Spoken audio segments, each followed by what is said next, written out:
This holiday season, Peloton's got a gift for you. Get up to $400 off Peloton Bike, Bike Plus, or Tread packages. Choose the package that's right for you with accessories like our cycling shoes, a heart rate band, non-slip grip dumbbells, and more. Peloton, fitness that stays with you. This limited time offer ends December 25th. Visit onepeloton.com to learn more. All access membership separate. Offer ends December 25th, 2022. Excludes Bike, Bike Plus, and Tread Basics. See additional terms at onepeloton.com. The JCPenney Mystery Sale is back for the holidays. Through Thursday, usher in huge holiday savings with our in-store coupon giveaway. You can get an extra 30, 40, or even 50% off while they last. Simply find an associate for a coupon, then peel to reveal your deal. Hurry in now to discover the savings you've been wishing for. We got your holiday. JCPenney. Coupon valid on select styles through 12/15. Exclusions apply. Giveaway in-store only. Must be 18 years or older. See store for details. Welcome to the Boneyard with Steve Robertson. As always, I am your good friend and host, Steve Robertson, here on the Monday edition of the Yard. It's going to be a little different today. I don't even know if we follow our regular format. I don't think we can. With all that's going on in the world right now, and certainly with Coach Mike Leach, I'm going to tell you kind of what I knew, what I expect, and we're going to also respect Coach's privacy and the privacy of the family. You know, we have not received any final notification just yet. I mean, who knows? It may happen during the course of the show. I just don't know. But one of the things that I want to do is let's go ahead and get our business done first. Okay? We're not going to do a top 10 list today. We're not going to talk basketball. Even though we picked up a couple big wins yesterday, so thumbs up to the men and the women's basketball teams. And I'll remind you, too, on Wednesday, got the game down in Jackson. Might be a good opportunity for all of us to be together. Right? Perhaps it would be a good chance for us to unite under the maroon and white banner on Wednesday down in Jackson. Of course, all proceeds from ticket sales go to the Bulldog Initiative, so we encourage you to go out there and watch Mississippi State play Jackson State. It's been a tough 36 hours for the Mississippi State fan base. More importantly, Mike Leach's family and friends, coaches, their families, the players, their families. You know, we're all feeling it, and it's awful. But, of course, those closest to him are feeling it 10 to 20, 100 times more than we are. So as bad as we all feel, we're going to work through this thing together. Let's thank our friends at Bulldog Burger Company, longtime sponsors of the show. I love Bulldog Burger Company. You will too, if you don't already. It is a love affair that is very faithful. You know exactly what you're going to get. You can count on Bulldog Burger Company. They are committed to you. 3 great locations to serve you: University Drive in Star Vegas, Gloucester Street there in Tupelo, Lake Harbor Drive in the Rich and Flowwood area, and you never know, there may be a Bulldog Burger Company coming to you. Wouldn't that be great? They expanded the location to you. You just never know. The folks that run with the Eat With Us group, very ambitious. They know how to feed folks. They know how to keep places in business. So you never know. Maybe some expansion in the future. Let's also thank our buddy Blair Chandler, closeatblair.com. You guys know Blair. He's your friend in the mortgage industry. I love Blair. Blair and I have traded some text messages over the last couple days as we've kind of come to grips with all this stuff. I can tell you the guy loves Mississippi State. Season ticket holder here in many sports, if I can get it all out today, has a place here. A lot of people out there, the dream of home ownership has eluded them. Blair can make that dream a reality. If anybody can get you closed, it's him. Top 1% close ratio in the country back-to-back years. 21 years of experience. Give him a call or text today at 601-500-2344. Again, 601-500-2344. Let him know you heard about him on the Boneyard. He'll pay for your appraisal. How about that? Let's not forget our friends at Campus Bookmart. I love Campus Bookmart. You will too. A Starkvillian institution. The greatest selection of Mississippi State merchandise in the known universe. Visit them online at campusbookmart.net. Use promo code BSR. Stands for Beautiful Steve Robertson. That'll get you free shipping on all orders over $75. Any order less than $75, absolutely incomplete. And finally, because I'm going to spend the rest of the time. I don't know how long we're going to go today, so I'm going to give you all this right now, and then we'll just spend some time visiting, kind of loving on each other a little bit. Give Brooks Bryan, our friend Brooks, a call at 601-416-8075. Again, that's 601-416-8075. Brooks, part of a great group of individuals bringing us wonderful residential development. Portico to Starkville. Phase 1 is completely sold out. Phase 2 under development now. Many of those houses are already sold, but there's still some available for you. Or perhaps you're looking to get a custom built. They can help you with that. You can pick out a lot, pick out a house plan, and get to work. 1.1 miles away from the Mississippi State campus. You turn off 82 on the 12. Very first right is Pat Station Road. Go through the four-way stop. There's Portico. That's how close you are. Wouldn't it be great if all your friends stopped by and saw you on the way to see the Bulldogs play? Make Portico your next move. All right, let me take you through it as best I can. Okay, so Sunday morning, we're interviewing visitors. State hosted, I think, 9 official visitors over the weekend. We still got some stories to post, and I commend Paul Jones for getting his stories up. I tell you, I've spent so much time, working on this, trying to get you guys information, and also kind of coming to grips with my own grief with all of this. And very appreciative of Paul and his efforts, and the rest of the crew for kind of helping carry the weight here. And, of course, the truth of the matter is, really all anybody wants to talk about what's going on with Coach Mike Leach. So I got a text yesterday from a donor. It said, hey, there are emergency vehicles at Mike Leach's house. Do you know what's going on? Now, Coach has been sick, but not in the way that I think many people, like the rumors suggested. There were a lot of rumors that Coach is going to resign after the Egg Bowl. I was told, point blank, Mike Leach not retiring anytime soon. Not the least bit interested in that, had not considered it. But Coach had battled pneumonia. And Coach has asthma, so it kind of complicates things, and it took him a long time to shake it. Dates all the way back even to, you guys, I guess it was post-game Auburn. He barely made it through the press conference. He was coughing so bad. And that was, kind of a byproduct of that, of the fact that, he said he'd had the flu, but in actuality, it ended up being pneumonia.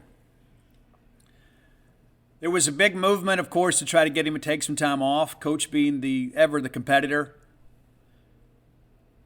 He thought we could beat Georgia.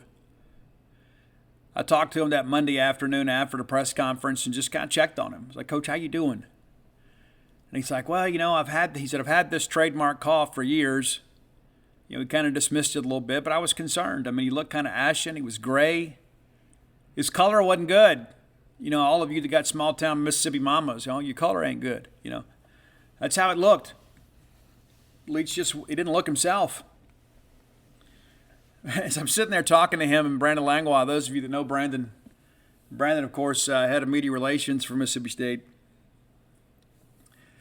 I was trying to lighten the mood a little bit, and I said, and Brandon had shaved his beard. I said, Coach, and Coach calls Brandon Space Camp. I don't know why he calls, I don't know if Brandon's been to Space Camp. I've been to Space Camp. I think Brandon went to Space Camp, and so Leach calls him Space Camp. I call him Brandon. He's my friend. I said, Coach, you've probably noticed that Space Camp has cut his beard. And he goes, yeah, I don't know how I feel about that. I don't know how I feel about Brandon cutting his beard. I said, I know. Every time he does it, I always kind of complain about it. I don't like this ever-changing Brandon. I guess, but if you've noticed, ever since he's trimmed his beard up and tried to look a little more GQ, have you noticed that he has this eerie resemblance to the elf that wanted to be a dentist in Rudolph the Red-Nosed Reindeer? And all of a sudden, Leach looks at Brandon. He looks back at me, looks back at Brandon. He goes, he does. Space Camp, you do. You look like the dentist, the elf that wanted to be a dentist. He goes, of course, that guy knew Rudolph personally, so you don't have that advantage, And it was almost like I had given Coach something else to kind of razz Brandon about. And he got so tickled about it, and he laughed. And it was really the first time that I had seen that typical twinkle in Mike Leach's eye. He was more like himself, just in that moment. Then there was the East Tennessee State game. Many of you may not have known this. We didn't report on it at the time. But Coach Leach missed the first offensive series against East Tennessee State. He was in the middle of kind of getting some treatment, for the for the breathing difficulties. And he missed that series. Of course, post-game, he was okay. When we had our only media opportunity with Coach before the Egg Bowl, we did it upstairs in the Sill Center. We typically talk to Coach on the practice field or just off the practice field after practice. And then on our typical Mondays, of course, we're in the stadium. But for this particular press conference, we were in the Sill complex where we used to be it all the time. It used to be a media room. And now they've done like some photo shoots and things like that in there. And so it's kind of a multi-purpose room now. But we set up a press conference in there. I don't know if we ever had a better press conference with Mike Leach during the Mississippi State tenure than then. I thought it was the best. I thought it was absolutely the best press conference we had done. And I found out later that one of the reasons he was in such a good mood is that his oldest daughter was there. His oldest daughter had come to Starkville to spend some time with him because Coach had been sick, but also, too, it's Thanksgiving. And Coach was in an amazing mood. And he laughed and he joked, and I was like, he's good. He's back. He's back to being Mike Leach. And so after the press conference is over, I'm downstairs. Dave Murray and I are talking to Brandon. And Brandon says, I don't know, what was it about today? Coach is really good. Maybe we should do every press conference in there. I said, maybe we should. He was outstanding. I think that was probably the best press conference we've had. And maybe you guys can dial that up and go look at it. It's on our YouTube channel if you're curious. But I thought then, hey, Coach is on the mend. And there were times I was really concerned. At his age and the fact that it had been such a lingering issue, and you hear all these rumors out there, and you never can just fall in love with your own belief that you've got the whole story. You talk to a lot of people around Leach, and they tell you, oh, no, he's going to be fine. He's just stubborn. He's a competitor, won't take any time off. And, of course, he's thinking, okay, once we get through the Golden Egg, we've got some time we can rest before we begin bowl practices. And I think that was kind of his line of thinking. But he was outstanding. He and I spoke privately during Egg Bowl week about the importance of winning that game. Of course, a lot of people out there, unsourced people, if we lose the ball game, Coach is getting fired. There was never any truth to any of that. Never. Wasn't even a discussion. But we won. We won the Golden Egg. And I can tell you it meant a lot to Coach. And one of the reasons it meant a lot to Coach is because it meant a lot to you. He understood what that trophy meant. And the entire time he's been here, he hadn't had it. He'd never won it. Of course, he inherited it when he got here, but he'd never won it. Dr. Keenum met with Coach Leach during the week leading up to the Egg Bowl and explained to him how important the game was. Mike Leach understood the significance of that game. That was one of the knocks on Coach when he was at Washington State is he couldn't win the Apple Cup. He said, he just treats it like another game. One thing that Coach and I talked about after East Tennessee State is about how you approach those rivalry games. You don't want to make too big a deal out of it, but you also want to express a level of urgency. For the guys that grew up in Mississippi, they didn't need any of that. They didn't need any additional motivation. I don't think our coaching staff did either. There were many people, of course, throughout the season that said that Ole Miss and Lane Kiffin were leaving us behind due to winning that game. We finished the year with the same record, and we have the trophy. So there was a lot of momentum, a lot of positive momentum for Mississippi State. I can tell you, too, in our conversations, he was very concerned about the portal. I won't say that Mike Leach was anti-transfer portal because the portal's also been very good to Mississippi State. But I can tell you, Coach was a little bit concerned about the direction of things, kind of pairing NIL and the portal together. He was concerned about that. And there were times I wondered, I said, you know what? I wonder if this stuff will push Coach closer to retirement. Maybe this is not an environment in which he wants to compete in. Maybe he leaves and goes coach high school football. Maybe he goes in Key West High School or whatever, I know Coach loves the game. Coach loves teaching the game. Coach loves innovation. Coach loves game planning. But I think this NIL paired with the transfer portal, it was a real irritant for Coach. And I wondered, would this be the thing that ultimately made Mike Leach decide, you know what, it's time to hang him up? I don't like this new world of college athletics. He never said that, but sometimes I wondered. So getting back to yesterday, I get the call about the emergency vehicles being at Coach's house. I made a few phone calls, and most everybody dismissed it as something that wasn't life-threatening. They said, Coach is still battling this pneumonia thing. There are times he has to go get treatment for that. He gets shortness of breath, gets fatigue. And I don't know if people were just in denial or they were looking at this and saying, you know what, this is just okay. Coach has probably pushed it too far. And so I accepted, their take on it. I said, well, okay, doesn't appear to be life-threatening. I went and talked to Paul Jones. I said, hey, this is what's going on. And everybody seems to believe that, it's okay. Doesn't appear to be too serious. By the time I got home, I had about a half dozen phone calls from people explaining to me the emergent need for prayer for Coach Leach. I understand that he had to conduct CPR on him and some other advanced medical procedures. Got him to OCH and got him stabilized and eventually got him in the air. And there was some concern about that. It's a silly the things that we argue about, right? Some people are like, oh, he wasn't airlifted. Yes, he was. No, he wasn't. Does it matter?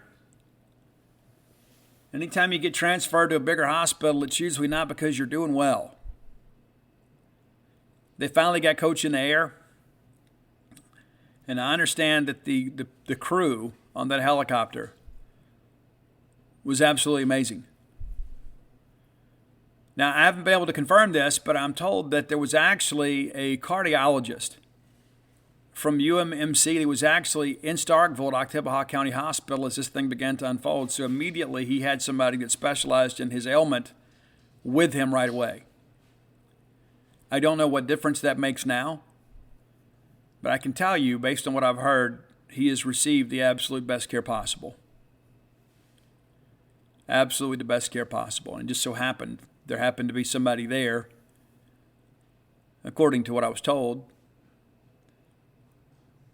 that was maybe advanced in their medical knowledge of his particular ailment. It's been reported now Coach had a very, very serious heart attack. I understand that he coded for an extremely long time, and the concern then becomes oxygen deprivation. You simply never know how somebody's going to react or recover from that. They did, but again, they did get him stabilized enough to fly to Jackson. He gets to Jackson, and it hadn't really been a good situation. And that's got nothing to do with the doctors and nurses and physicians and medical professionals down there. It just goes to kind of show you how serious the condition is. And sometimes our best efforts just aren't enough. Sometimes there's only so much you can do. There were some reports late last night. I probably got 70 to 80 text messages or messages from some of you all saying, oh, you heard that Mike Leach passed away, and heard it from somebody that works at UMMC. And the question that I ask, and this will sound maybe a little bit disrespectful, and that's okay. If you believe you got a good source, why do you need me to confirm it? I had some people wanting to argue with me. I said, I understand Coach is dead. And I said, well, that's not the information that I have. I've spoken to sources very close to the family, and up to 15, 20 minutes ago, Coach was fine and was stable and was expected to make it through the night. Well, I've got a friend that works at UMMC. Okay, great. Why are you messaging me? If you believe the information that you're given, why do you need independent corroboration? Oh, Steve, I think you're wrong. Okay, cool. I'll let you rest in your wrongness.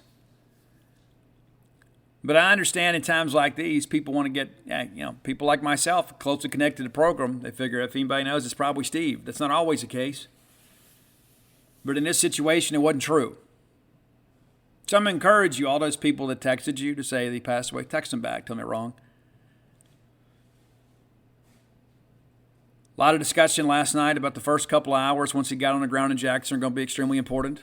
That's what they do. They do all these tests. They do push meds and all that kind of stuff. They do their best to stabilize and improve the situation. Last report that I got is that it's going to be difficult for Coach to make it through the night. And then late, I was told he is stable and expected to make it through the night. And we'll see what tomorrow holds. The concern, of course, is quality of life. Right? A lot of people say, I just want him to live. I want him to live too. But I don't want him to live in a situation where he can't enjoy life.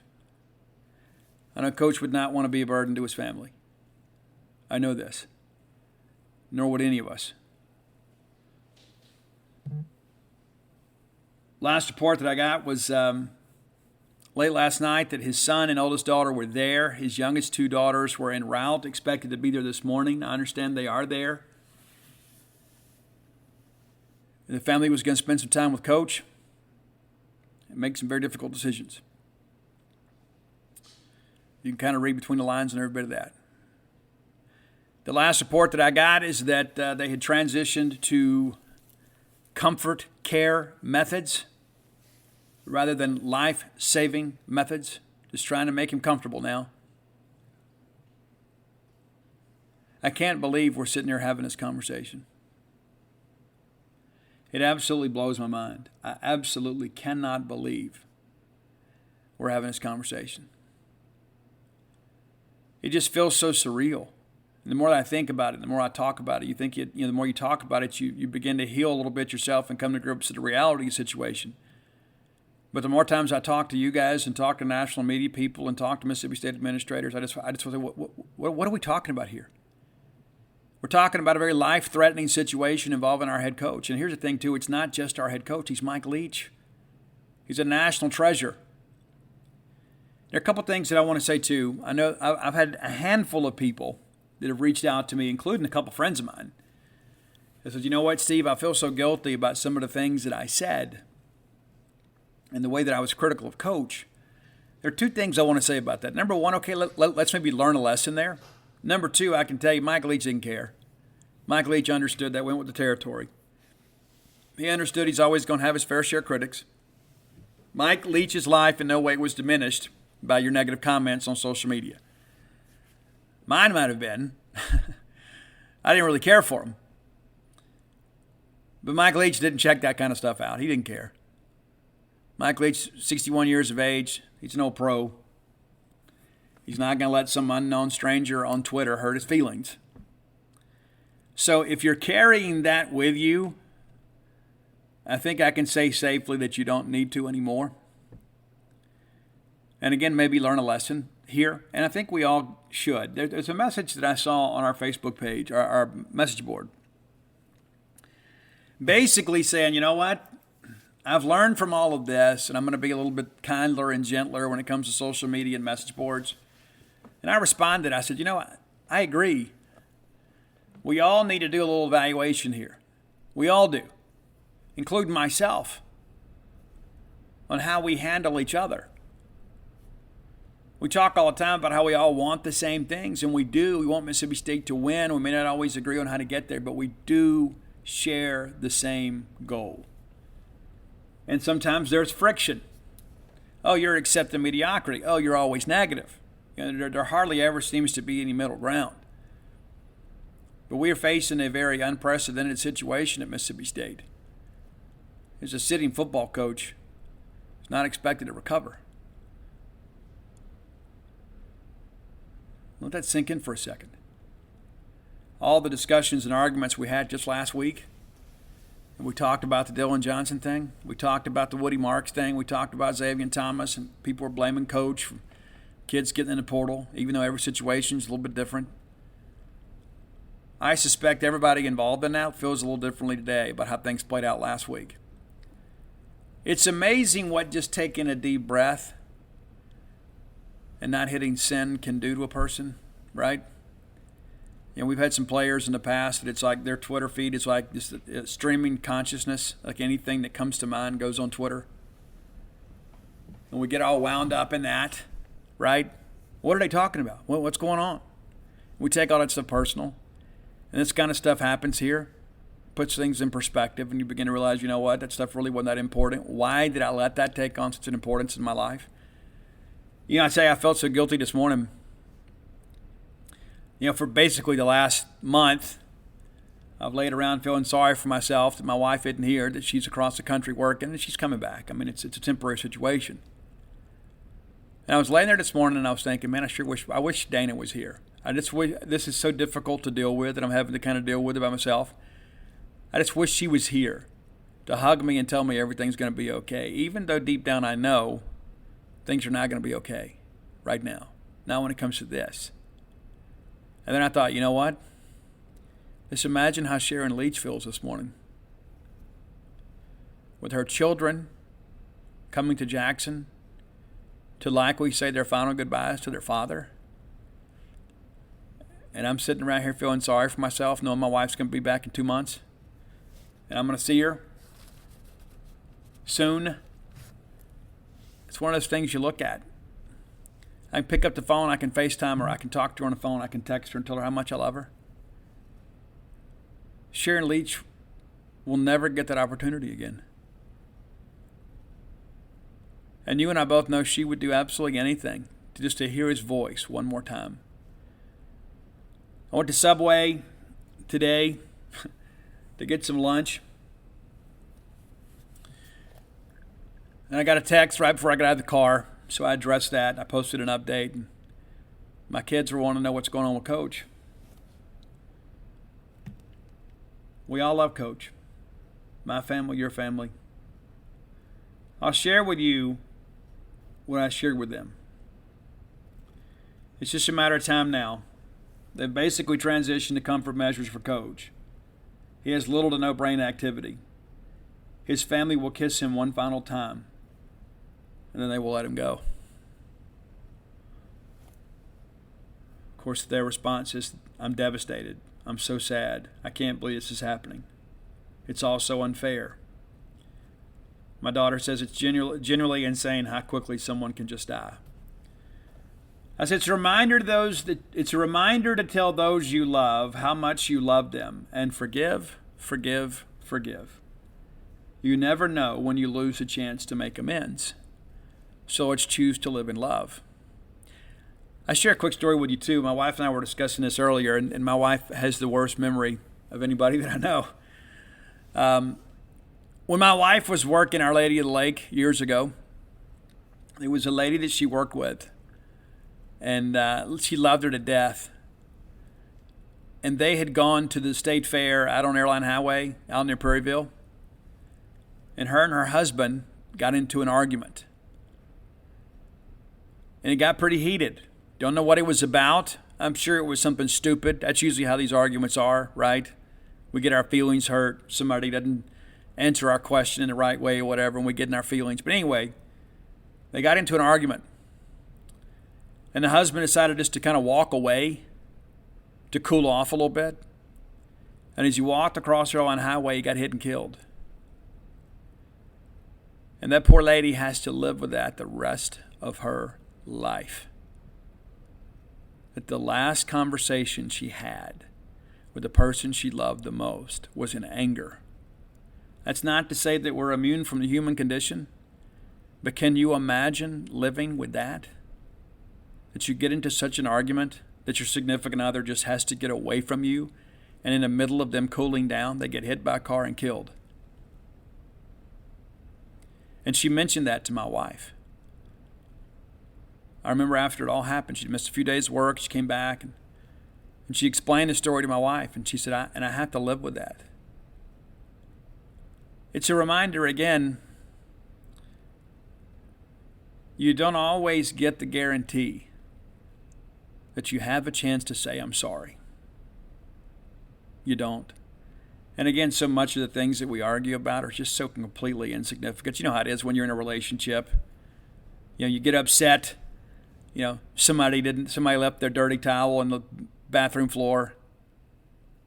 Those are the kinds of things, it's like they lead to these big arguments. They mean nothing. And sometimes we let mountains become molehills. I'll give you a good example of that. I used to have this bitter resentment against my wife when it came to her doing laundry.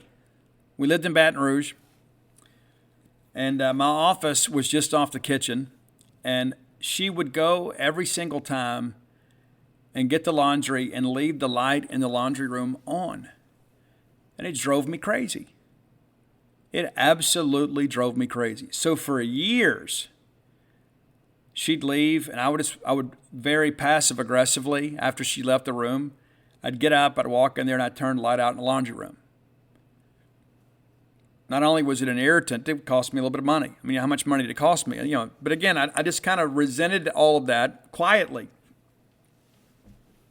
And one day, I finally said something. One day, I said, "Why is it so difficult for you to turn the laundry room light off when you leave?" She goes, "Oh, I just never think about it. That's what doesn't make any sense. When you're on the way out, just turn it off, like I'm her dad or something." And she said, "Well, baby, the light switch is on the other side. And so usually when I'm walking out of there, I got my hands full and I got a basket full of clothes, and I just don't think to go back and do it." And all of a sudden, I felt like the biggest idiot in the world. Like I had just kind of quietly seethed for years and let that thing build up, not even recognizing the fact that there was a reasonable explanation. But because we communicated our way through it, and as soon as she said it, I felt like such an idiot. That's what makes perfect sense. And one of the things you got to ask yourself, is it really that big a deal to get up and go walk 20 feet and go turn the light out? Is it really that big? If it mattered so much to me to be resentful over it, why did it matter enough to me to just go fix it? And you know what's so funny is after she explained it to me, all of a sudden I felt like I was doing her a solid. It's like, you know what? Hey, I got the light, babe. And then I didn't even tell her about it. I would just go do it. I would just get up and go do it. And the question becomes, why didn't you do it in the first place, Steve? Why not just go quietly get up and go do it? If it bothers you, why do you have to make it an issue about her? And so I don't want to chase that rabbit trail very long, but I think it's important to understand how fragile life is. And again, we are never, ever, ever, ever, ever, ever, ever, ever, ever given any guarantees about end of life. And all this has kind of made me consider my own mortality, as it should any of us. I'm confident at some point Mike Leach probably imagined that maybe he would have some lengthy illness or whatever, and he'd have plenty of time to say his goodbyes and to text all of his friends and all of his coaching companions and maybe take his kids down to Key West and to spend some time together, and then eventually the moment would come. But that's not what life afforded him. He did not get the opportunity to make those comments. Out of nowhere, he gets up on Sunday morning, and that's the end of it. That's the end of it. And so I think the lesson learned here, for all of us that are kind of observing all this, with Mike Leach, is that let's ensure that we, I'll turn that down because you can imagine all the notifications are coming in, that we consider the fact that maybe we have some amends to make. Maybe we have some forgiveness to offer, and all of us, I know, have some love to share. And so my challenge to you today is the people that you love the most, tell them. And I don't mean just to send the typical, "Hey, I love you." One of the things that I've done a lot of self-evaluation here over the last couple of months. Because it gets, you know how it is. It's, I love you too. And you say it and you mean it, but it almost becomes cliche, right? I mean, it almost becomes like, it's just kind of what you do, kind of like two ships passing in the night, And so I'm going to share with you a message too.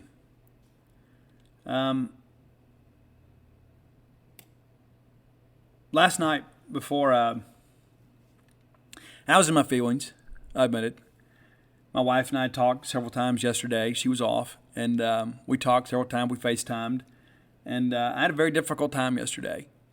Now, the difficulties that I'm facing are nothing compared to what the Leach family is. So I'm in no way trying to make this about me. But to know Mike Leach is to love Mike Leach. And so I was in reporter mode most of the day, trying to get you guys facts. And all of a sudden, it was like the reality of the situation hit me. And so I called her because she'd worked the night before. She was sleeping. I called her and I woke her up. And I just lost it. I couldn't believe what we're dealing with here. I cried my eyes out. I told her how much I loved her. I said, if anything happens to me today, I don't want you to leave this life have any questions about how I feel about you. And the last thing I sent her last night, and again, this has all made me consider my own mortality. I'm not going to sit here and tell you maybe you're not the wordsmith I am. And sometimes that's a negative, especially with my wife, because she's kind of seen it all and read it all and done it all. You know what I'm saying? Well, you're a writer. Of course, you're going to say things nicer and more flowery than everybody else. But I texted her this last night. Last thing I sent her. I said, I love you more than life itself. I would lay down my life willingly so that you could live. I wouldn't even have to think about it. You're everything to me. Good night.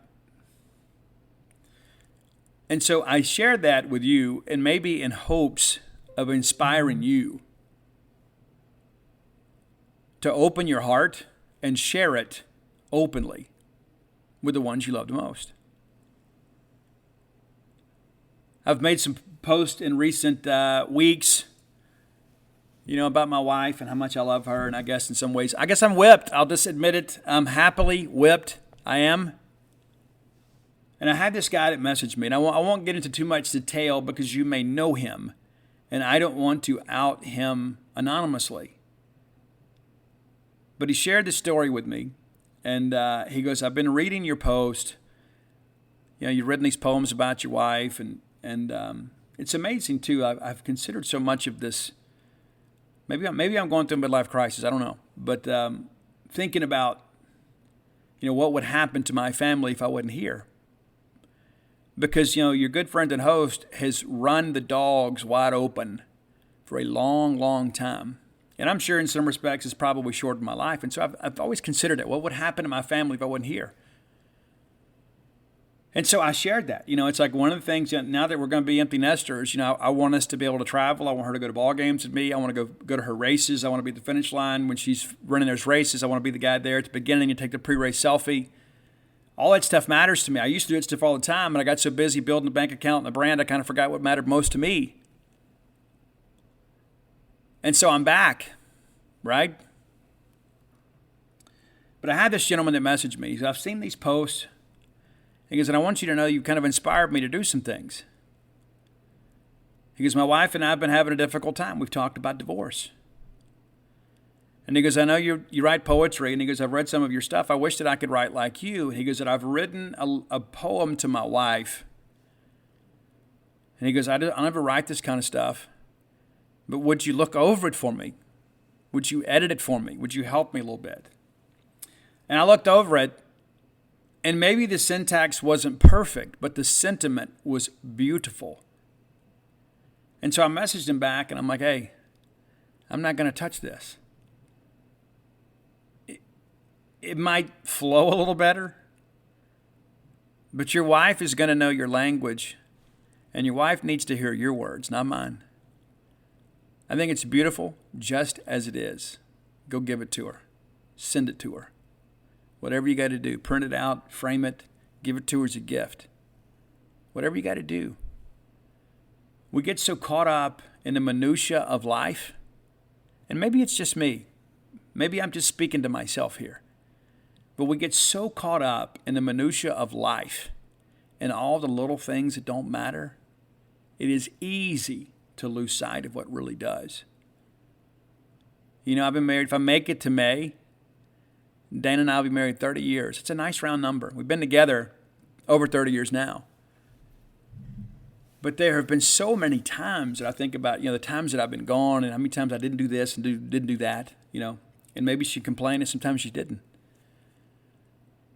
But I think in light of what we have seen happen with Coach Mike Leach, I think it would be a tremendous tribute to Mike Leach if all of us begin to kind of reevaluate ourselves a little bit and say, you know what? I don't want to be that guy or gal that passes away without ever letting people know how much I love them. It's like the great Garth Brooks song. The very first time I heard that song, I put it back on repeat, and I cried the second time through because I was so moved by that. If tomorrow never comes, will she know how much I love her? Those are the things. I think that's the way we live our lives. I think it's how it should be. Is what can I do today to ensure the people that I love the most know how much I love them? The JCPenney Mystery Sale is back for the holidays. Through Thursday, usher in huge holiday savings with our in-store coupon giveaway. You can get an extra 30, 40, or even 50% off while they last. Simply find an associate for a coupon, then peel to reveal your deal. Hurry in now to discover the savings you've been wishing for. We got your holiday. JCPenney. Coupon valid on select styles through 12/15. Exclusions apply. Giveaway in-store only. Must be 18 years or older. See store for details. This holiday season, Peloton's got a gift for you. Right now, get up to $200 off accessories with the purchase of a Peloton Shred. Accessories like non-slip grip resistance bands, a heart rate monitor, yoga blocks, and more. Take your workout to the next level with Peloton. Motivation that moves you. Hurry, this limited time offer ends December 25th. Visit onepeloton.com to learn more. All access membership separate. Offer ends December 25th. Cannot be combined with other offers. See additional terms at onepeloton.com. The Venture X card from Capital One gives you more of what you love, like premium travel benefits and access to Taylor Swift tickets. Oh, I do love her. Earn 5 times miles on flights and 10 times miles on hotels through Capital One Travel. Enjoy your stay in Suite 13. Whoa, 13? That's Taylor's lucky number. Plus, get access to Taylor Swift The Eras Tour, presented by Capital One. Maybe I'll see you there. The Venture X card from Capital One. What's in your wallet? Terms apply. See CapitalOne.com for details. And a lot of times love is shown in a lot of different ways, right? I mean, sometimes we work as hard as we do because we want to provide a better life for our children. We work as hard as we do because we want to make sure that we can maybe spoil our significant others. We don't do it for us. I tell you, just the other day, when I was out in New Mexico, I told Dana, I said, I don't even know if I'm going to put the Christmas tree up this year. Well, I was afraid you were going to say that. I said, well, you're not going to be there. And I'm not going to do it as well as you. And she's like, hey, it's Ian's last Christmas at home. I really wish you would. And then knowing what it meant to her and knowing what it would mean to him, I said, you know what? I can deal with the inconvenience of having all this Christmas stuff. Because there's going to come a time in my life when I would do almost anything to be able to put up a Christmas tree for my kid. And so I did it. I put the tree up. I put the Christmas village together. I got all this stuff out of there. I didn't do it nearly as good as Dana will. And so I sent her some pictures, and she goes, oh, my gosh, thank you for doing that. Thank you for doing that. And you begin to think about lasting memories in life. And I thought about that too. He'll remember that his last Christmas was at home. And then his mom was in New Mexico. And his dad still set up all the Christmas stuff just for him. Because I'm not doing that for me. Not that I don't enjoy Christmas, not that I don't enjoy Christmas decorations. I mean, I don't need a lot of help getting into the Christmas spirit. But you do it for the people you love. It's a selfless thing. It's like you think about all the other things you do and all the BS you put up with and all the nonsense that you have to endure. And it makes it a lot easier to put up with all that stuff because you know at the end of the day the people you love the most benefit from it. Because if it was just us, the world would probably descend into a glorified version of Lord of the Flies, right? Because just left up to ourselves, we're like, I don't really care, I don't really care. Love and family breeds ambition. At least it does for me. I grew up as broke as the Ten Commandments. We had nothing, man. We had absolutely nothing. Lived with my grandparents. My grandfather was a minister and a carpenter. It was a big deal if we ever got to do anything. I think the biggest thing we did all year is we used to get tickets to go to Dixie National Rodeo. It was the biggest event of the year in our family. It's huge. Got to get in that car, drive to Jackson with all my aunts and uncles. Big deal. Got to see Kenny Rogers, Charlene Tilton, Oak Ridge Boys, Statler Brothers, Dolly Parton. Got a chance to see all that. I wouldn't choose that today, but I'm glad I had it as a kid. And I know now that I've been an adult as long as I have, I know what that sacrifice meant to my grandparents to be able to give that to us once a year. And we didn't take vacations. You know, our idea of going to vacations, we'd pitch a tent down at Holiday Creek and spend a weekend. And sometimes that was better than Disney World anyway, right? But all that kind of changed me, right? It was one of those things where I got so bent out of shape, and I said, you know what? I lived on discount rec shoes as a kid. I said, my kids are never going to feel that way. My kids are never going to be ashamed of the fact that they got discount rec shoes on. It stayed with me. It's the pathology of my life. That's maybe why my wife calls me a Mel America. Excuse me. If I can get it right, anyway, Imelda Marcos. You remember her, Shallow Shoes? You know, I got like 13, 14 pair of Chuck Taylors, you know.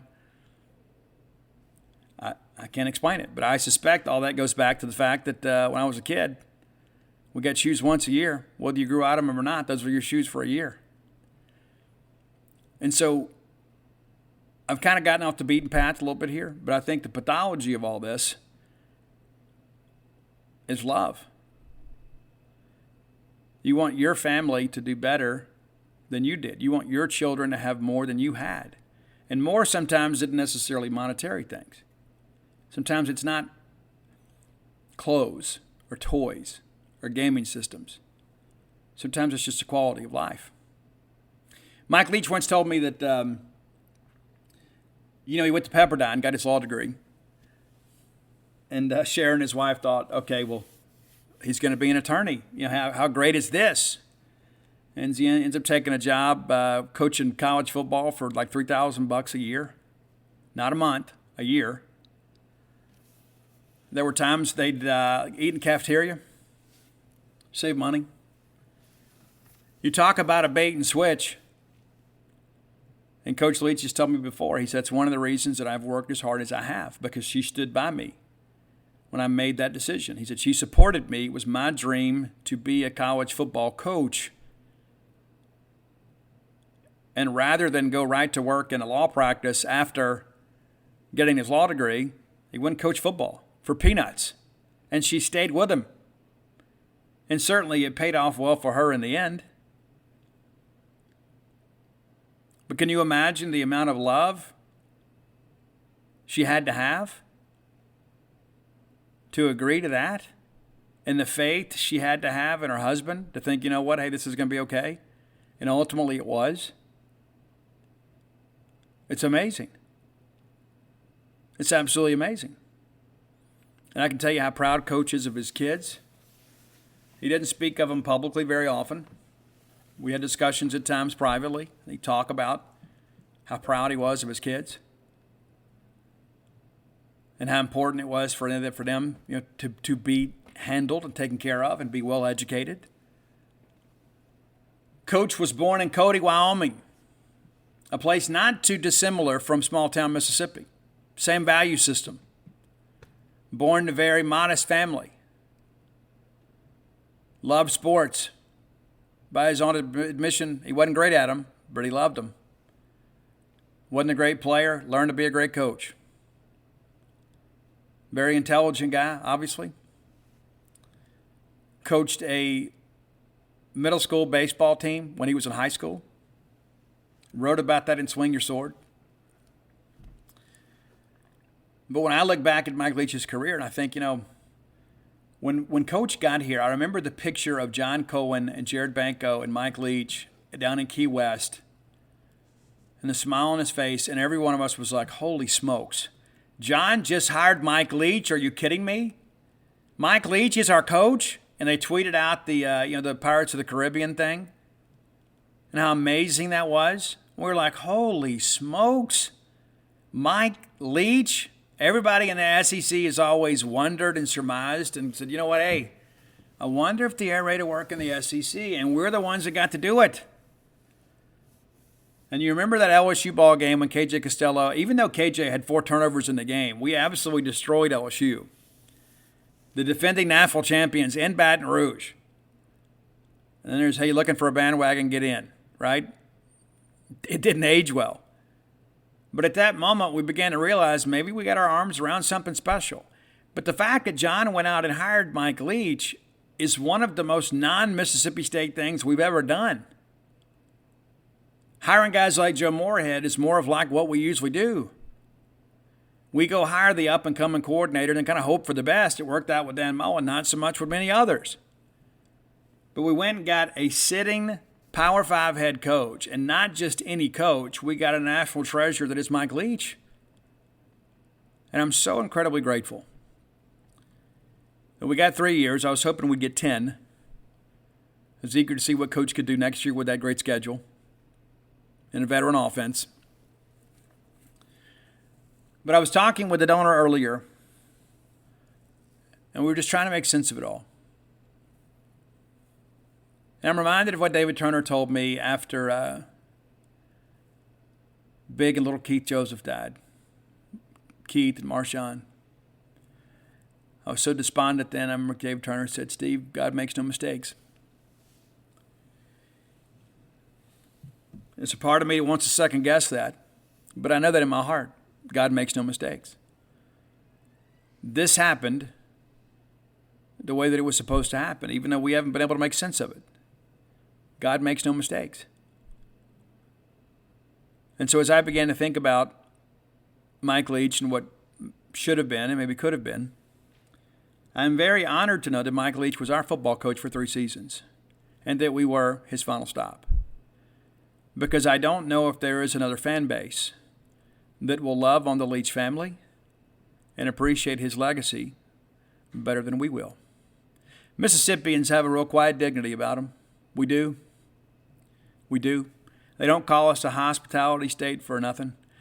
And while we may disagree and bicker and everything else, but in times of a crisis, there is nobody I would rather have in my corner than a band full of Mississippians. Because we know what it's like to come together. We can put our differences aside and focus on a common goal, especially in times of tragedy, because we know when to keep our mouth shut too, right? It's one thing when we're angry or whatever, but when something like this happens, we kind of know how to use some tact.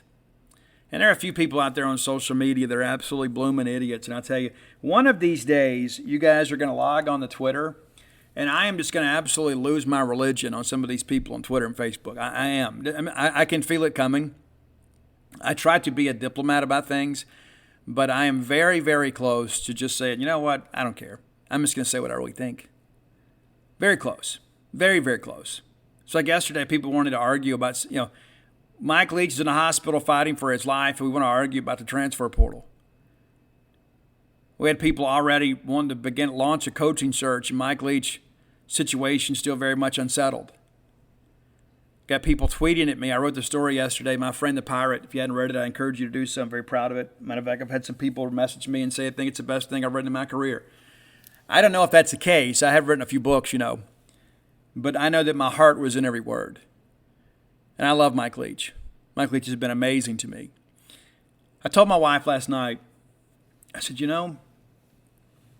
I really like Jackie Sherrill. I wasn't here every day on the beat when Coach was here, but Jackie's been great to me. I owe a lot to Jackie Sherrill. I do. Jackie's been very gracious with me. He's agreed to interviews several times. Matter of fact, after they settled a lawsuit with NCAA, Jackie and Peggy called me because Jackie wanted me to get the story first. He didn't owe that to me, but he gave that to me. But I love Coach Sherrill. I love Coach Kroom. Coach Kroom was a guy every time that I was around was very gracious to me, answered all my questions.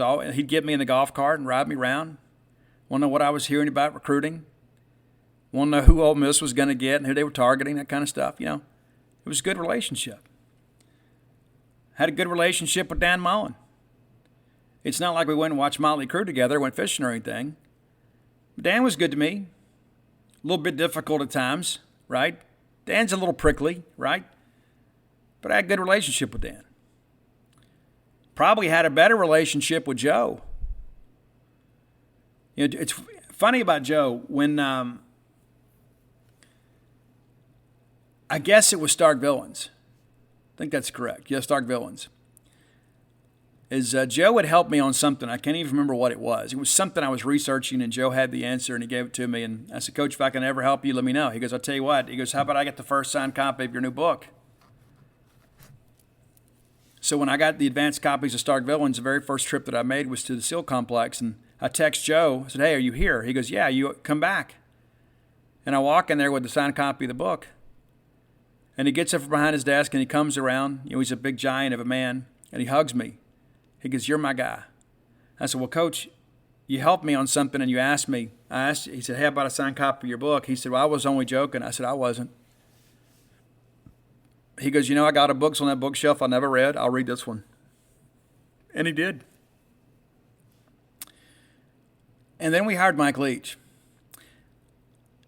And I'll be honest with you, in many respects, I think I've lost some objectivity when it comes to Mike Leach. Maybe I get caught up in the cult of personality a little bit.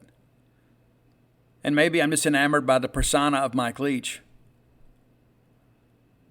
But Mike Leach, if there was ever a coach that's been at Mississippi State that maybe was a little bit entitled to hi-hat people, maybe keep people at arm's length, it's Mike Leach.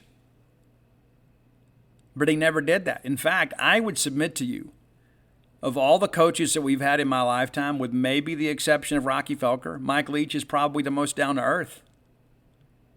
I said on Bo Bounds' show this morning, Mike Leach treated everybody with dignity and respect. There'd be times that we'd be out somewhere and somebody would walk along and say, hey, it's Coach Leach. At no point did he ever make those people feel lesser than.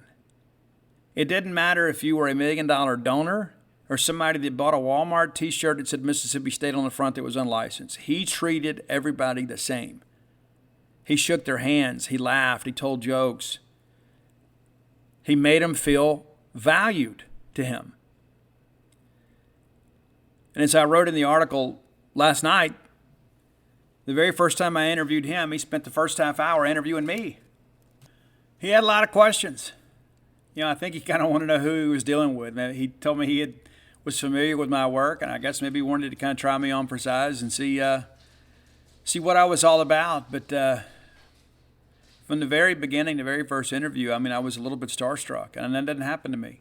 I'm the guy that broke Cam Newton's commitment to Auburn when everybody else told you he wasn't going out there. It's like I've been around rock stars and I've been around star athletes, and I don't get starstruck very often. But talking to Mike Leach first time, I was a little bit tongue-twisted.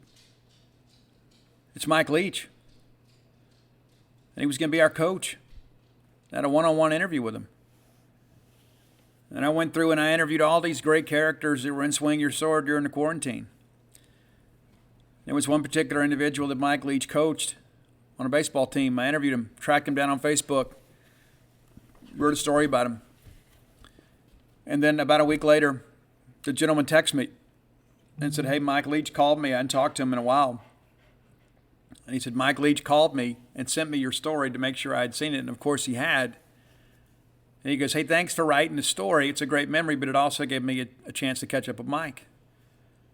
And I thought how thoughtful it was for Mike Leach to make sure the young guy, well, not a young guy anymore, but to make sure that he received the story.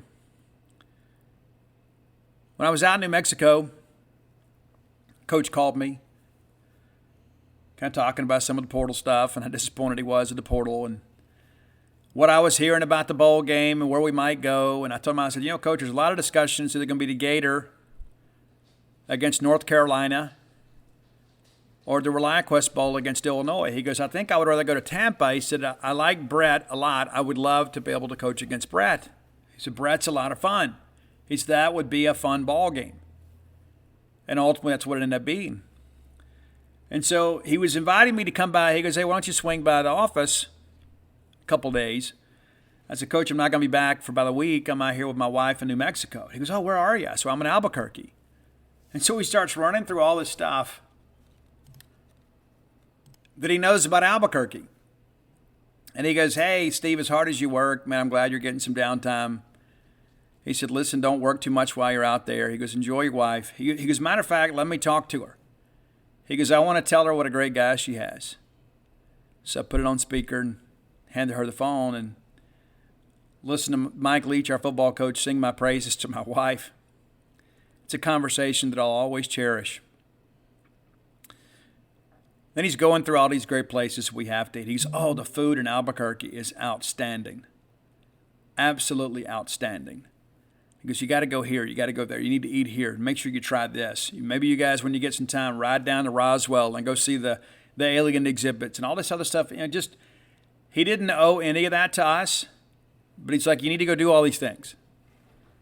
And we haven't done them all yet. Maybe I'll do some when I go back out there in a few weeks. But it was amazing to me. Mike sometimes was at his best when he wasn't talking about football, when he was just being a dude. And then Saturday I get up, and I included this in the article. I get up Saturday morning, my dogs are ready to go out. Sometimes that's my alarm clock, is my dogs letting me know, hey dude, get up, we got to go. And so I grabbed my phone because I always check Twitter to see what maybe I missed in the overnight. Had a notification that I had a text from Mike. And it was a link to 6 hotels in Albuquerque you have to stay in. Now, of course, when I go out there, I stay with my wife. But I thought, what about a romantic night? Maybe I just go get one of these rooms. And it struck me. I said, look at the time on this, 3:26 in the morning. And there's Mike Leach thinking about us. Thinking about what he could do to help us have a better time the next time we were together in Albuquerque. It says a lot about him as a person. Many of you know him as the coach. And as a guy that talks about Halloween candy and post-game on the sidelines and things like that and gives marital advice. But the Mike Leach that I knew was so much more than a football coach. He was a good person. He was a genuine person, cared about other people. He made sure that you knew that you were his friend. And it struck me yesterday as I had this terrible conversation with my wife, and I said, you know how crazy it is? You know how nuts this is? It's just yesterday at 3:26 in the morning, Mike Leach was thinking about me and you and about something that he could recommend for us to have a better time together when I go out there. I mean, how many people think that way? I just think to myself, how thoughtful is that? He's never met my wife, but because she is important to me, she was important to him. And he told her, too, when they spoke, he goes, hey, Albuquerque is a crime-ridden city, so be sure to avoid this and stay out of this and keep your head on a swivel and blah, blah, blah. And the next time that I talked to him, I guess it was shortly after I got back, and he goes, hey, you be sure and take care of that girl of yours. I guess, Coach, I promise you I will. And he goes, well, and he wanted to know, what all did you get to do while you were out there? Where all did you go? And I was like, oh, yeah, I did this and did that. And he goes, oh, that's outstanding. And Coach is a huge Breaking Bad fan, huge Breaking Bad fan. The very first time he saw me, I wore that pork pie hat all the time. And he told me, I knew you were a Breaking Bad guy from the beginning. And so when I was out there, I went to the Doghouse, which is a little a local, kind of like a better version of Sonic. And I go up there, and it's not too far from where my wife's rental property is out there, and I'd go get a chili cheese dog and some onion rings. And so I sent Coach a picture, and he just sends back, wow, how was it? And he was so impressed that I was able to go do all that. And then I've been out there with my wife and taken all the tours and seen all the Breaking Bad stuff. And he used to tell me Breaking Bad was the best ending for a show that he'd ever seen. He said it was outstanding. We talked about the arc of that story, about how the beginning of Breaking Bad, Walter White is this mild-mannered school teacher and Jesse Pinkman is this delinquent. And over the arc of that story, things begin to change. Your Walter White becomes this evil criminal mastermind, and Jesse Pinkman ends up being this kind of the sympathetic protagonist. We talked about how amazing the writing is on that show. And it's incredible how much stuff Mike watched. He would always say, hey, what are you watching these days? Or have you seen anything really good lately? I'm always looking for this, always looking for that. Because Coach was a night owl like me. I shared an article, too, there. Sometimes Mike would call at night. He'd want to know what's going on. What are people saying about this and what do we think about that, or what's going on with this kid or that kid or whatever. And you never knew where it was going to go. He'd talk about that for a while, and all of a sudden he would hear something or something be on TV, and he would change direction. He'd be like, hey, have you ever read this book? Have you ever seen this thing? And that's the joy of talking to Mike Leach, because he knew so much about everything. I had a chance to talk to him, too, about Texas A&M. Because when he was at Tech, they gave A&M all sorts of trouble. And I said there was one game in particular they absolutely destroyed Texas A&M. And ironically, Eric George, who is your CFO of the athletic department, was on the team. And I said, Coach, what was it about that game? Why did you guys dominate A&M the way you did? And he goes, you know what's funny about that, Steve? He said they have this thing, I can't remember what he called it, where the students camp out before a ball game. I think it's not Raider Nation, but it's something like that. And all the students camped out before the A&M game. And so when A&M got there, rather than walk through the students, they elected to park on the other side of the stadium and walk a long way around to avoid the students. And Mike said when that happened, he said, they're not ready to play. He goes, I knew at that moment they weren't ready to play. He said, because if it had been us, we'd have danced through the students. We'd have walked right through there and just shown how tough we were. He goes, I thought it showed a lack of mental toughness that if they couldn't even walk through our students, how were they going to handle our football team? And lo and behold, Texas Tech blew A&M out that day. He was really big on mental toughness. Toughness was a big thing with him. Absolute toughness. Not just physical toughness, but mental toughness. We talked about the Egg Bowl. And he goes, at the end of the day, he said, Ole Miss is a tough team. He said, but we were tougher longer, and that's why we won the game. He said, they're a tough team. We were just a little bit tougher, and that's why we have the golden egg. And so when you hear these things about people not being tough or whatever, I think a lot of that boils down to Mike Leach's interpretation does not encompass just physical toughness. There is a mental component to all of this that I think matters more to him. And maybe that's because he didn't play college football, right? That may be a big part of it, is you got to be tougher than the other guy. Football is a war of attrition. It's about mental warfare. It's not just about physical skill. It's who's going to blink first. And how many times in the battle for the golden egg did we show a little lack of mental toughness and then bounce back with some real fortitude, especially on defense, because we weren't getting it done offensively. And so I think about all that with Mike right now. And again, the reports that I'm getting out of Jackson are not good. They're not good at all. Matter of fact, it's really bad. I began to think many times back to the infancy of the Mike Leach era at Mississippi State.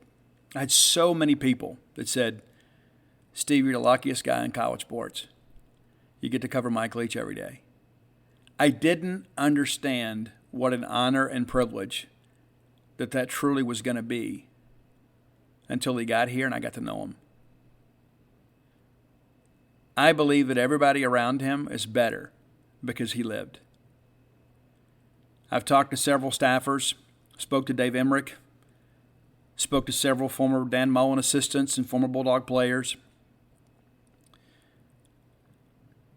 It's a tremendous amount of respect for Mike Leach, not just because he is the Mississippi State coach, because in many respects he is college football. The most colorful man in college football.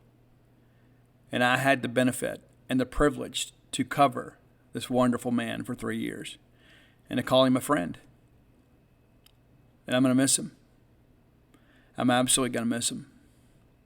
And there's so many people that talked about, this offensive staff, they're all together and there's all the, the tie that binds is Mike Leach. They wanted to work for Mike Leach. Mike gave them autonomy. They learned. They got better. Mason Miller played for Mike Leach. And I understand after the news broke on Sunday, of course, we're on the practice field and Coach wasn't there, and a lot of questions about where Coach was. Bracky Brett addressed the team. I'm told that the team took it about as well as could be expected. That's an important part of all this too. We forget sometimes there are players out there that are dealing with a major situation in many respects for the first time in their lives. Shortly after the team meeting broke, position coaches took their guys in their pods and they all talked and said, hey, listen, avoid social media. You're going to see some rumors out there. It's not true. So if you don't hear it from us or from the university, don't believe it. If you got questions, contact us directly. I can only begin to imagine how difficult it is for those assistant coaches. They're caught in the middle. Their mentor, the man that hired them, their boss, the guy they look up to, fighting for his life. And then they, in turn, have to kind of extinguish their own grief and settle down the anxiety of your players. I had somebody ask me yesterday if we should play the bowl game if Mike passed away. And I said, if that's the case, Mike Leach would be absolutely furious if we didn't play. We took 46 players to Georgia and played one of the best teams in the country because Mike Leach was a competitor. Not to mention, I think these young people need each other. All of a sudden, you let them go home, they're around other people, and, we need to get in the portal. I think while they're dealing with their own grief, they need a team. They need their coaches. They need their teammates. They need every bit of that to help work their way through this. So it's not about winning a ball game at this point. And, of course, we certainly want to win to honor Mike Leach. And, of course, if we win 9 games, it'll be only the 9th time in school history we won 9 games or more. It'll be one of the best seasons we've ever had in the history of the program. You wouldn't know that by reading some of the message boards, but one of the greatest seasons we've ever had if we win the bowl game. And I think those young men deserve the opportunity to do that. They've earned this opportunity, and they deserve a chance to go out there and honor the legacy of their coach. But it's bigger than football. It's bigger than football. It's life. It's life. Mike Leach, only 61 years of age. It all just seems so incredibly unfair. But I think about the trajectory of things, and was it a perfect season? Absolutely not. While we've won some games, there's some games we left on the table. With our schedule, 8-4 is about the best case scenario for many of us. But yeah, we left some money on the table. We did. It gives us some room to improve next year. The question now becomes, what do you do? Of course, Mississippi State now pushing towards the hire of an athletic director. And again, this week was supposed to be the final interviews. I think now you've got to act maybe a little more expediently and get this thing wrapped up because, barring, a Lazarus quality miracle, you're about to go through a coaching change at Mississippi State football. Now, Zach Arnett is your acting interim coach. Is Zach the next coach?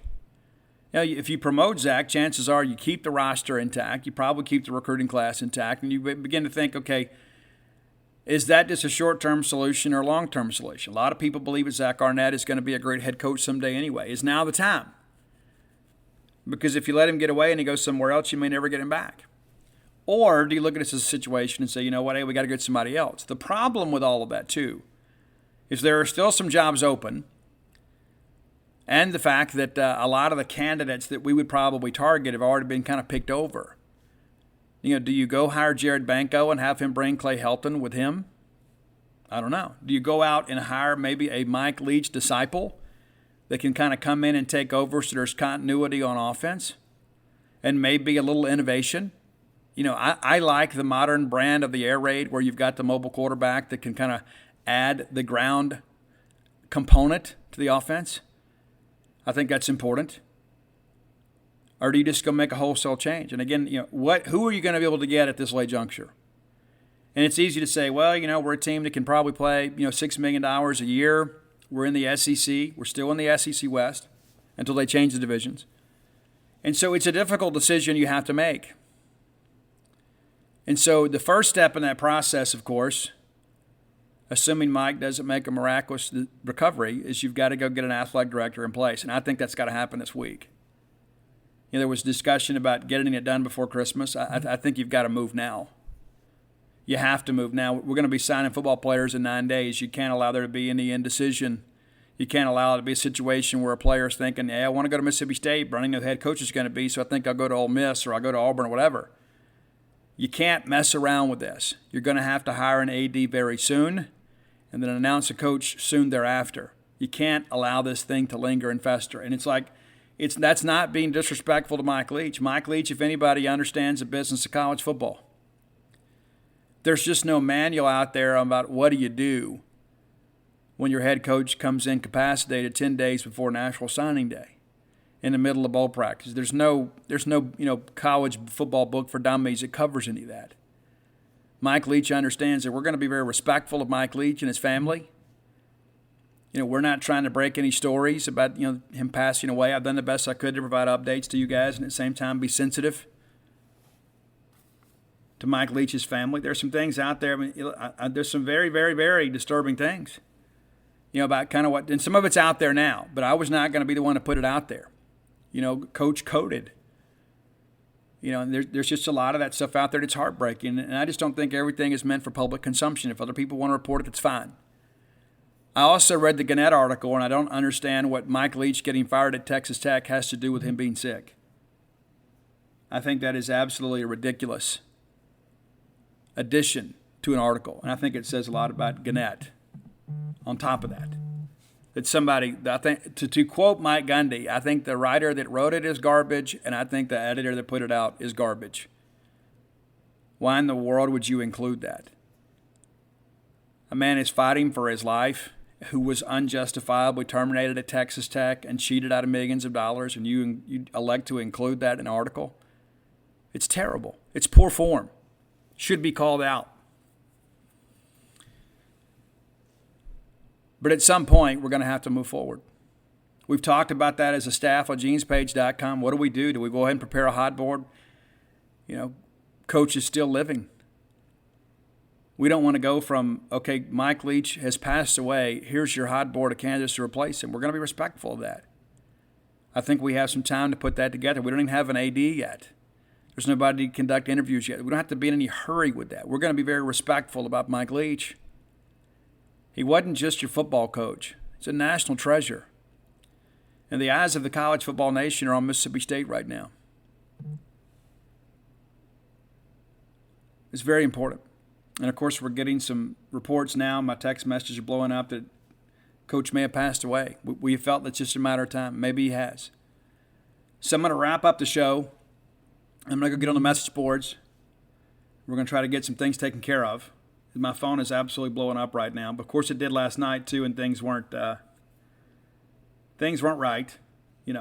So, but I want to say this. I love every one of you. I do. And I want whatever is wrong in your life, I pray that God will fix it. I pray that he will give you the tools and the ability to fix it. And I want you to have the things that I want for myself in life. And I think about the things that are most important to me. Love, honor, family. I want you to have the security of knowing that the people that tell you they love you really do. I want you to have the time and the resources to be able to make amazing memories with your kids. At the end of the day, it's like, it's not going to be your work friends gathered around your bedside in your final moments. It's not. It's not going to be your golfing buddies. It's not going to be the girls from girls' night. It's just not. I know that's what we tell ourselves, and sometimes we prioritize those relationships over the ones that really matter the most. And I'm not saying they're not important. But let me share with you this, and I guess I'm preaching a little bit here. If your social media pictures, like if I was to go to your Facebook and your Instagram, and you got more pictures with your friends than you do with your spouse and or your children, I submit to you, your priorities are wrong. I don't know what's going on in your life, but the signals you're giving off are not good ones. So let's recommit ourselves to the people that we should be committed to. And again, that's not to say that friendships aren't important. I've got some friends that are like family to me. But I know in the end, the people that bear my last name, my DNA, they're the ones whose lives are going to be damaged the most when I'm gone. They're the ones that are going to miss us the most. It's one thing that hit me years ago. Is when it gets down to a decision that I have to make, if I have to pick and choose, I'm picking the people that are going to gather around my bedside and my final moments over the ones that won't. I just am. Maybe you feel differently. That's going to do it for today. Thank you so much for your attention and so much of your support. I've had so many people reach out to me. And again, let me say this. Yes, I am very, very upset. But what I am dealing with is minuscule compared to what Mike Leach's family, to what his coaches, his friends, his players, and their families are all dealing with. Our grief is tremendous. Their grief is absolutely devastating. And so we're going to love on each other. And through that love, we're going to build an incredible amount of support for the people that are directly impacted this on a much more personal level. Let's not ever forget that it's not about us, and it's not about us and our grief, even though that's not in any way to diminish that. There is a greater grief that we don't know. And there will come a time, when I lost my dad, I lost my rudder in life for a long time. And so I began to think about Mike's children and how devastating that is. And so let's love on each other. Let's consider our thoughts and prayers. And if you are not the praying type, let me ask you to make an exception and pray for Mike Leach's family. Whether you pray to God, whether you pray to nature or whatever, there is a higher power out there greater than yourself. So let's put some faith into that. I think it's important to understand that while we all may have different belief systems, we all share in the same pain. And I know that this Mississippi State fan base is resilient. We always say, we've been through worse. I don't know if we have this time. I don't know if we have been through worse than this. These are dark days at Mississippi State. But I know the character of this fan base. And I have seen it play out over the course of the last 24, 36 hours. People that were very much staunch Mike Leach critics are thinking, you know what, hey, I need Coach to get better. I didn't always agree with his play calling. I didn't always agree with that. But I didn't need this. And I'm very proud of all of you. With rare exception, the commentary about all this has just been incredibly heartwarming. And it reminds me again, well, I'm so grateful to be a Mississippi State Bulldog. And I'm so incredibly grateful that Mike Leach was a part of our journey. Until next time, let's all live our lives in a way we make more friends than enemies, and people can see a difference in the way we live. Venture X from Capital One is the travel card for people always asking, where next? You earn 10x miles on hotels and rental cars, and 5x miles on flights booked through Capital One Travel, and 2x miles on everything else you buy with Venture X. Plus, receive premium travel benefits like access to over 1,300 airport lounges. The Venture X card from Capital One. What's in your wallet? Terms apply. See CapitalOne.com for details. The JCPenney Mystery Sale is back for the holidays. Through Thursday, usher in huge holiday savings with our in-store coupon giveaway. You can get an extra 30, 40, or even 50% off while they last. Simply find an associate for a coupon, then peel to reveal your deal. Hurry in now to discover the savings you've been wishing for.